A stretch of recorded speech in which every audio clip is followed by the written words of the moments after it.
Hi అండి. మన museum first part చూపించాను కదండి, సగం వరకు చూపించాను.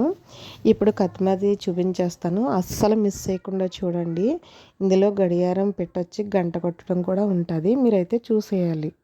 ఇగోనండి, ఇక్కడ గుర్రం బొమ్మ ఉన్న దగ్గర మా యశ్వంత్ ఫోటో తీయించుకుంటుంటే ఇంకా అందరూ లైన్ ఎట్టి వచ్చేస్తారండి.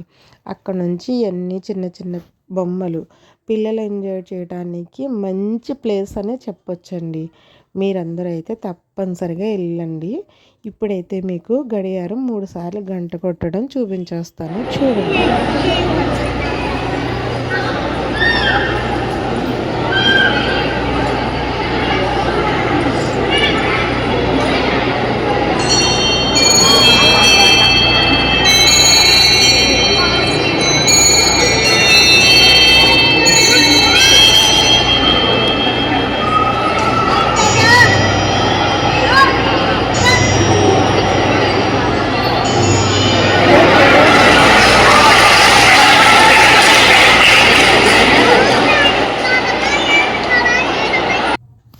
అదేనండి, లోపల చిన్న పెట్టు ఉంటుంది. గంట గంటకి వచ్చి గంట కొట్టి వెళ్ళిపోతూ ఉంటుందండి. అక్కడే ఉంటుంది, ఎక్కడికి వెళ్ళిపోదు.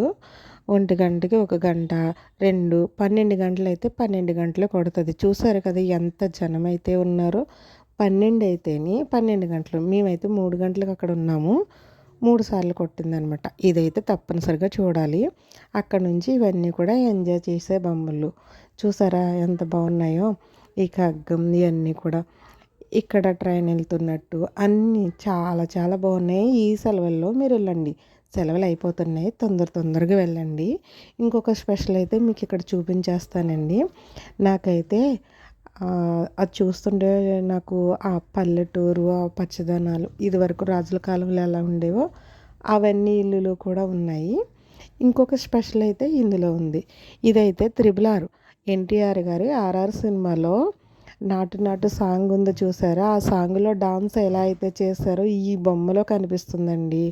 రాజమౌళి గారు ఈ బొమ్మలను చూసిన తర్వాతే, రాణిగారి బొమ్మ అంటండి ఇది, చూసిన తర్వాతే సినిమాలో ఆ స్టెప్పులు వేయించారా అనిపించింది. ఈ సెల్ఫ్లో ఉన్న ప్రతి ఒక్క బొమ్మలోని నాకు ఆ సినిమాలో చూసిన ఆ రాణిగారు, యువరాణులు అవన్నీ గుర్తొచ్చాయండి నాకైతే. మీరు వెళ్ళినప్పుడు ఇది ప్రత్యేకించి చూడండి. ఈ సెల్ఫ్ అంతా కూడా అలాగే ఉన్నాయి, ఆర్ఆర్ సినిమాలో లాగా కదండి. ఓకే, నాకైతే అలా అనిపించింది. మీకైతే ఎలా అనిపించిందో నాకు కామెంట్ చేయండి. నేను పెట్టిన ఈ వీడియో ఎలా ఉందో లైక్ చేయండి, నచ్చితే లైక్ చేయండి. హైదరాబాద్ వెళ్ళి మ్యూజియం అయితే చూసేయండి. బాయ్ అండి.